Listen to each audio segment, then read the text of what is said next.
Hey guys, welcome back to the channel. ಮೊದಲನೇದಾಗಿ W hall of fame ಬಗ್ಗೆ ಮಾತಾಡೋದಾದ್ರೆ W ಅವರು ರೀಸೆಂಟ್ ಆಗಿ ಸೈಕೋ ಸಿಡ್ ಅವ್ರನ್ನು ಕೂಡ ಹಾಲ್ ಆಫ್ ಫೇಮ್ಗೆ ಅಫಿಷಿಯಲ್ ಆಗಿ ಕನ್ಫರ್ಮ್ ಮಾಡಿದ್ದಾರೆ.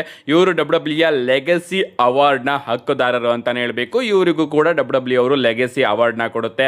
ನಿಮಗೆ ಗೊತ್ತಿರಬಹುದು, ರೋಡ್ ಮ್ಯಾನ್ ಅವ್ರನ್ನು ಕೂಡ ಅಫಿಷಿಯಲ್ ಆಗಿ ಅನೌನ್ಸ್ ಮಾಡಿದ್ರು, ಡೆಮೋಲಿಷನ್ ಅವ್ರನ್ನು ಕೂಡ ಅಫಿಷಿಯಲ್ ಆಗಿ ಅನೌನ್ಸ್ ಮಾಡಿದ್ರು, ಏಜ್ ಸ್ಟೈಲ್ ಹಾಗೆ ಸ್ಟೆಫನಿ ಮೆಕ್ಮ್ಯಾನ್ ಅವ್ರನ್ನು ಕೂಡ ಅಫಿಷಿಯಲ್ ಆಗಿ ಅನೌನ್ಸ್ ಮಾಡಿದ್ದಾರೆ. ಸೊ ಇನ್ನೊಬ್ರು ಯಾರನ್ನಾದ್ರೂ ಅಫಿಷಿಯಲ್ ಆಗಿ ಅನೌನ್ಸ್ ಮಾಡ್ತಾರೆ ಅಂತಾನೆ ಹೇಳಬೇಕು. ಸೊ ನೋಡೋಣ complete hall of fame class ಈ ಬಾರಿ ಯಾವ ರೀತಿ ಇರುತ್ತೆ ಅಂತ. ನೆಕ್ಸ್ಟ್ ಅಪ್ಡೇಟ್ ಕಡೆ ಬರೋದಾದ್ರೆ ಇದಿರ್ತಕ್ಕಂಥದ್ದು ಮಂಡೇ ನೈಟ್ ರಾ ಆಫರ್ ಬಗ್ಗೆ. ನಿಮ್ಮೆಲ್ಲರಿಗೂ ಕೂಡ ಗೊತ್ತಿರಬಹುದು ಮಂಡೇ ನೈಟ್ ರಾ ಎಂಡಿಂಗ್ ಅಲ್ಲಿ ಏನೇನಾಯ್ತು ಅಂತ. ನಮ್ಮ ಜೇ ಊಸೋ ಅವರು ರೋಮನ್ ರೈನ್ಸ್ ಅವರಿಗೆ ಮೋಟಿವೇಟ್ ಮಾಡ್ತಾರೆ ಅಂಡ್ ಅದರಿಂದ ರೋಮನ್ ರೈನ್ಸ್ ಅವರು ಸಿಎಂ ಪಂಕ್ ಅವರ ಮೇಲೆ ಬ್ರೂಟಲ್ ಆಗಿ ಅಟ್ಯಾಕ್ ಮಾಡ್ತಾರೆ.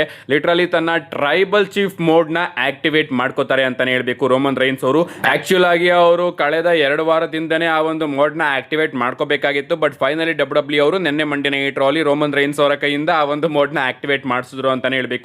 ಅಷ್ಟೇ ಅಲ್ಲ, ಮಂಡೇ ನೈಟ್ ರಾ ಮುಗಿದ ಮೇಲೆ ನೀವು ನೋಡ್ತಾ ಇರಬಹುದು ಸಿಎಂ ಪಂಕ್ ಅವರು ನನಗೆ ಯಾರ ಹೆಲ್ಪ್ ಅಗತ್ಯಕತೆ ಇಲ್ಲ ಅಂತ ಅವರೇ ಒಬ್ಬರೇ ಎದ್ದು ಹೋಗ್ತಾ ಇದ್ದಾರೆ. ಸೊ ನನಗೆ ಯಾರ ಹೆಲ್ಪ್ ನ ಅಗತ್ಯಕತೆ ಇಲ್ಲ, ಹೆಲ್ಪ್ ಬೇಕಾಗಿರೋದು ರೋಮನ್ ರೈನ್ಸ್ ಅವರಿಗೆ ಮಾತ್ರ, ನನಗೆ ಯಾರ ಹೆಲ್ಪ್ ಕೂಡ ಬೇಕಾಗಿಲ್ಲ ಅಂತ ಹೋಗ್ತಾ ಇದ್ರೆ ಈ ಕಡೆ ನಮ್ಮ ರೋಮನ್ ರೈನ್ಸ್, ಜೇ ಊಸೋ ಹಾಗೆ ಜಿಮ್ಮಿ ಊಸೋ ಅವರು ಸಿಕ್ಕಾಪಟ್ಟೆ ಕೋಪದಲ್ಲಿ ಮಂಡೇ ನೈಟ್ ರಾ ಇಂದ ಹೊರಗಡೆ ಹೋಗ್ತಾ ಇದ್ದಾರೆ. ಅಂಡ್ ಜಿಮ್ಮಿ ಊಸೋ ಅವ್ರಿಗಂತೂ ಸಿಕ್ಕಾಪಟ್ಟೆ ಕೋಪ ಬಂದಿದೆ. ಅಂಡ್ ಜಿಮ್ಮಿ ಊಸೋ ಅವರ ಈ ಒಂದು ಕ್ಯಾರೆಕ್ಟರ್ ನನಗೆ ಸಿಕ್ಕಾಪಟ್ಟೆ ಇಷ್ಟ ಆಯಿತು. ಅವರು ಈಟ್ ಈಟ್ ಈಟ್ ಈಟ್ ಈಟ್ ಈಟ್ ಈಟ್ ಅಂತಾನೆ ಇರೋದ್ ಬದಲು ಈ ರೀತಿ ರೈಟ್ ಹ್ಯಾಂಡ್ ಮ್ಯಾನ್ ಆಗಿದ್ರೆ ನಿಜವಾಗ್ಲೂ ಕೂಡ ತುಂಬಾ ಚೆನ್ನಾಗಿರುತ್ತೆ.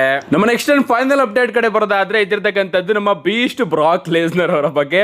ಲಿಟರಲಿ ನಮ್ಮ ಬ್ರಾಕ್ ಲೆಸ್ನರ್ ಅವರು ರೀಸೆಂಟ್ ಆಗಿ ಒಂದು ಪಾಡ್ಕಾಸ್ಟ್ ಅಲ್ಲಿ ನಮಗೆ ನೋಡೋದಕ್ಕೆ ಸಿಗ್ತಾರೆ.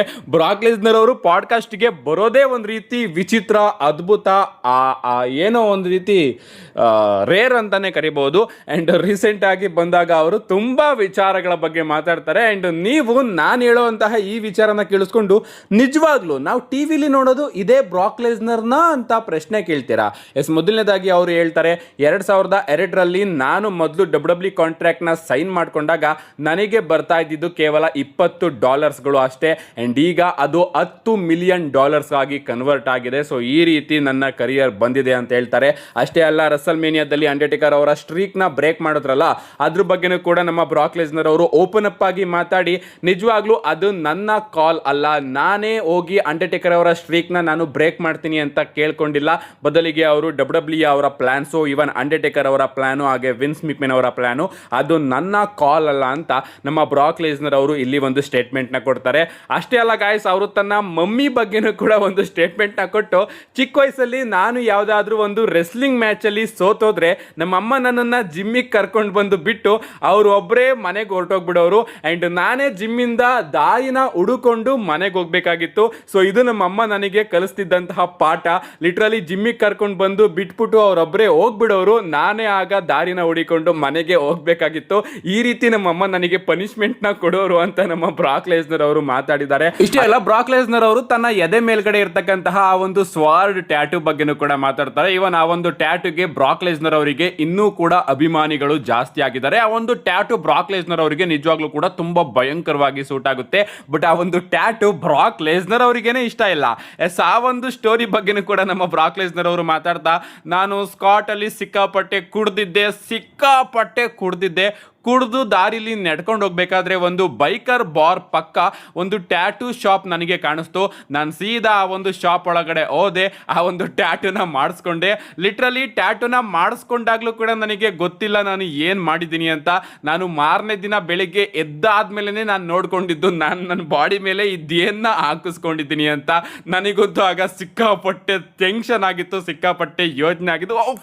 ನಾನು ಏನು ಮಾಡಿದೆ ಅಂತ ಮಾರನೇ ದಿವಸ ಬೆಳಿಗ್ಗೆ ಎದ್ದು ನಾನು ಥಿಂಕ್ ಮಾಡ್ತಾ ಕೂತ್ಕೊಂಡಿ ಅಂತ ನಮ್ಮ ಬ್ರಾಕ್ ಲೆಸ್ನರ್ ಅವರು ತಿಳಿಸಿದ್ದಾರೆ. ಸೊ ಬ್ರಾಕ್ ಲೆಸ್ನರ್ ಅವ್ರನ್ನ ಭಯಂಕರವಾಗಿ ಕಾಣಿಸುವಂತಹ ಆ ಒಂದು ಟ್ಯಾಟೂನ ನಮ್ಮ ಬ್ರಾಕ್ ಲೆಸ್ನರ್ ಅವರು ಕುಡಿದ ನಶೆಯಲ್ಲಿ ಹಾಕಿಸ್ಕೊಂಡಿದ್ದಂತೆ.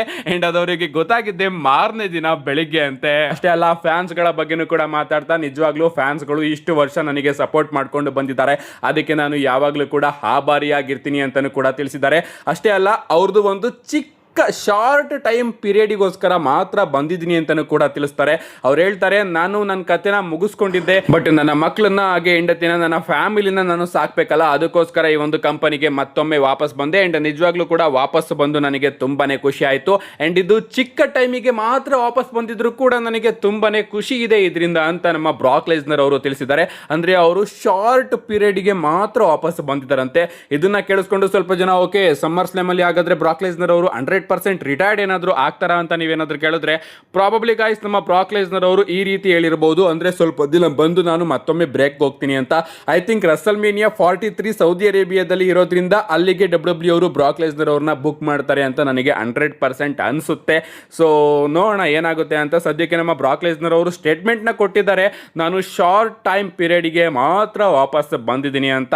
ಇನ್ನು ರಿಟೈರ್ಮೆಂಟ್ ಬಗ್ಗೆ ಅವರು ಏನು ಕೂಡ ಸ್ಟೇಟ್ಮೆಂಟ್ನ ಕೊಟ್ಟಿಲ್ಲ. ಇನ್ನು ಬಹಳಷ್ಟು ವಿಚಾರಗಳ ಬಗ್ಗೆ ಮಾತಾಡಿದ್ದಾರೆ, ಅದನ್ನೆಲ್ಲದನ್ನು ಕೂಡ ಮುಂದಿನ ದಿನಗಳಲ್ಲಿ ತಿಳಿಸ್ಕೊಡ್ತೀನಿ. ಒಟ್ಟಿನಲ್ಲಿ ಟೆಲಿವಿಷನ್ ಅಲ್ಲಿ ಸಿಕ್ಕಾಪಟ್ಟೆ ಭಯಂಕರವಾಗಿ ಕಾಣಿಸ್ಕೊಳ್ಳುವಂತಹ ನಮ್ಮ ಬ್ರಾಕ್ ಲೆಸ್ನರ್ ಅವರು ನಾರ್ಮಲ್ ಹ್ಯೂಮನ್ ಬೀಯಿಂಗ್ ಆಗಿ ಸಿಕ್ಕಾಪಟ್ಟೆ ಮುಗ್ಧ ಅನ್ನೋದು ಈ ಒಂದು ಪಾಡ್ಕಾಸ್ಟ್ ಇಂದ ನಮ್ಮೆಲ್ಲರಿಗೂ ಕೂಡ ತಿಳಿದು ಬರ್ತಾ ಇದೆ. ಇದ್ರ ಬಗ್ಗೆ ನಿಮ್ಮ ಅನಿಸಿಕೆ ಏನು? ನಿಮ್ಮ ಅನಿಸಿಕೆನ ಕಮೆಂಟ್ ಮಾಡಿ ಅಂತ ಹೇಳ್ತಾ, see you guys in my next video.